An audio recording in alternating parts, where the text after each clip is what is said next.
You know what's strange? When you stop texting her and she stops texting you, it feels like nothing is happening. Like silence means it's over. But here's the truth. The game doesn't end when communication stops. It flips. Because silence isn't the absence of emotion. It's the stage where emotion finally reveals itself. When two people go quiet, one starts to reflect, the other starts to panic. And the one who stays calm in that quiet, that's the one who holds a power. So stay with me. By the end of this video, you'll understand why silence speaks louder than any message you could ever send. You see, modern relationships are built on noise, constant pings, stories, updates, validation loops. We're all addicted to being seen, but silence ruins that illusion. It creates a void where attention once lived, and that void forces truth to surface. When you both stop contacting each other, that silence becomes a mirror, and what's reflected in that mirror isn't about them, it's about you. This is where Stoicism enters the ancient art of emotional control, clarity, and detachment. Marcus Aurelius wrote, "If it is not right, do not do it. If it is not true, do not say it." Silence in its purest form is both right and true because it's the absence of manipulation, the refusal to beg for validation. It's raw honesty without words. But here's what most people never realize. The moment communication stops, psychology takes over. Let's break it down. When you stop contacting her, two forces begin to battle silently. Your ego versus your peace. Your ego says, text her just one more message. She'll forget you. Your peace whispers, wait, observe. Let her feel your absence. Most men lose right there. And that psychological tugafor because silence exposes your attachment. You start overthinking. Did I do something wrong? Is she talking to someone else? Maybe she's testing me. But here's the brutal truth. She's not testing you. Life is. She's in her own silence too. And inside her mind, another game begins. The avoidance cycle. At first, she feels relief. No pressure, no texts, no expectations. Then the day's out. That relief turns into curiosity, then into doubt, and eventually emotional craving. Because what once felt like freedom starts to feel like loss. The avoidant mind only understands your value in your absence. When you stop chasing, you stop feeding her ego. And suddenly she's forced to confront the emptiness that your presence used to fill. Here's what most people miss. Silence is not passive. It's active energy. It's the moment when emotional balance resets, when all the chasing, all the effort, all the control starts to flip. You see, attraction and power are never static. They shift depending on who breaks the silence first.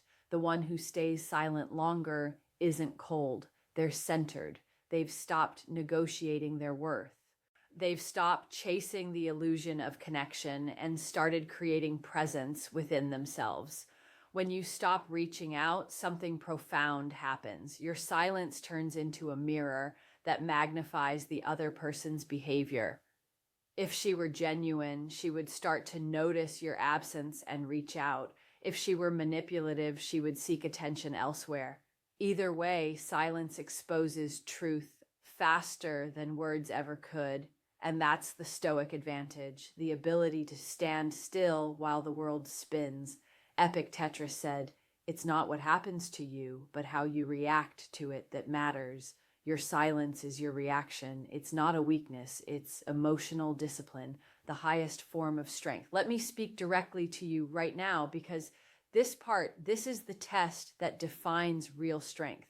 When you both stop contacting each other, your mind will crave closure. You want to explain, fix, or prove something. That's natural, the human side. But a Stoic understand that closure doesn't come from conversation. It comes from acceptance.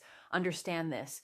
If someone truly values you, your absence will speak for you. You don't need to remind them of your worth. They'll feel it in your silence. This is the beauty of emotional control. You stop trying to win people back and start winning yourself back. The lesson is simple.